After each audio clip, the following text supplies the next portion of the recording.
Now today, let's start with chapter number 7, Fire Safety and First Aid. In this chapter, we will study about fire safety. कि fire से हम कैसे safely रह सकते हैं या फर्स्ट एड. फर्स्ट एड क्या होती है? जो इमीडिएट एड दी जाती है पेशेंट को before the doctor arrives. Now tick the dos and cross the door from the following sentence. ठीक है, ये आपको खुद करना है. नाउ सबसे पहले हम फायर की बात करते हैं. Fire can destroy many things, और ये लोगों को भी मार सकती है जब ये आउट ऑफ कंट्रोल. ठीक है, फायर अकर्स इन होम. देखो किस वजह से होती है. या तो आप किसी केयरलेसनेस कर रहे हैं किचन में, जैसे आप बेसिकली स्पेशली आपके जो केरोसिन स्टोव होते हैं, गैस होते हैं, हम आईपीजी कहते हैं, या फिर डिफेक्टिव इलेक्ट्रिक इक्विपमेंट, या तो कोई इलेक्ट्रिक इक्विपमेंट्स डिफेक्टिव है उसकी वजह से. नाउ अब आप सेफ्टी कैसे रख सकते हैं? To prevent fire, use proper cloth duster to hold the pan. आप अपने क्लोथ को पकड़ने के बजाय प्रॉपर आपको क्लोथ रखना चाहिए जिससे आप पेन वगैरह को होल्ड कर सकें. After lightning of fire, make sure जो मैचस्टिक है वो कंप्लीटली बुझ गई है before throwing it away. Store kerosene in air tight cans, ठीक है, जिससे वो हीट और फायर से दूर रहे. Next is make sure that gas stove is switch off. जब आपने यूज कर लिया है कि आप उसको बंद करेंगे और आपको स्मेल आ रही है तो आप उसको चेक कर दो. ठीक है.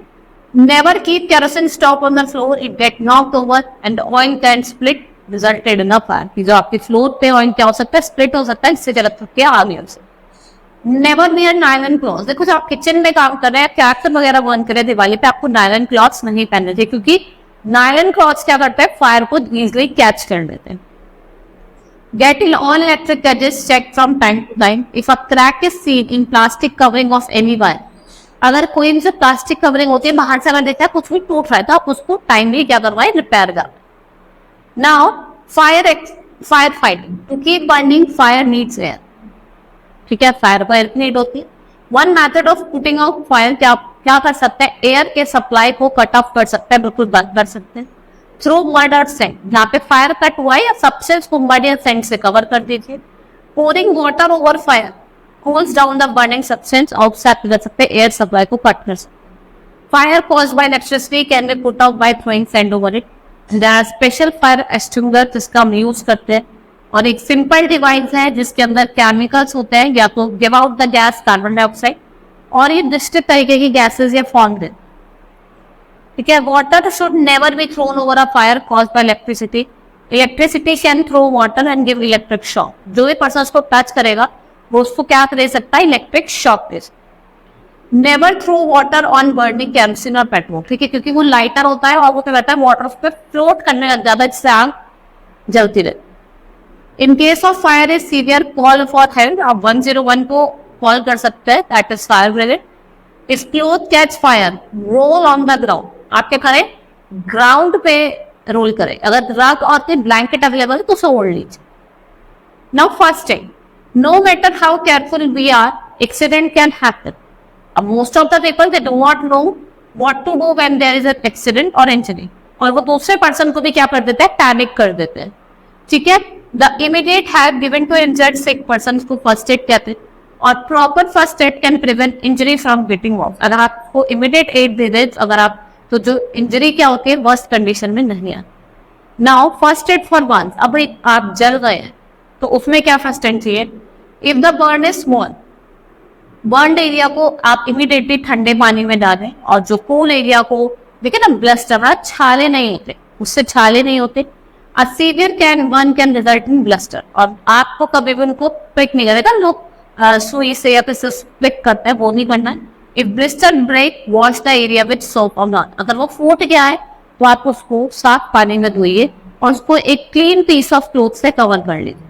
A piece of clear coal dipped in a solution of baking soda and water. अगर आप बेकिंग सोडा के वाटर में डिप करा हुआ सॉल्यूशन को बांध के लगाएंगे तो it's good for your burn. In case of severe burn, patient should be taken to doctor. Burns due to chemical जैसे एसिड वगैरह, तो इससे आप क्या करते हैं, अपने फेस को प्लेंटी ऑफ वाटर से वॉश करें.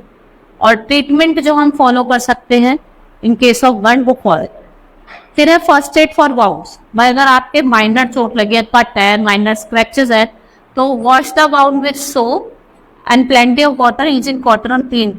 आप उस पर एंटीफेक्टिंग जैसे सेवलॉन हो गया, डेटॉल हो गया, वो लगा सकते हैं. इन case of lots of bleeding, आप आइस पैक लीजिए ब्लीडिंग को स्टॉप करने के लिए उस आइस पैक को अपने हाथ पे जहां भी चोट लगी है वहां पे लगा सकते हैं, फिर आप क्लीन प्लास्टर और बैंडेज जिसम टेप है वो पर।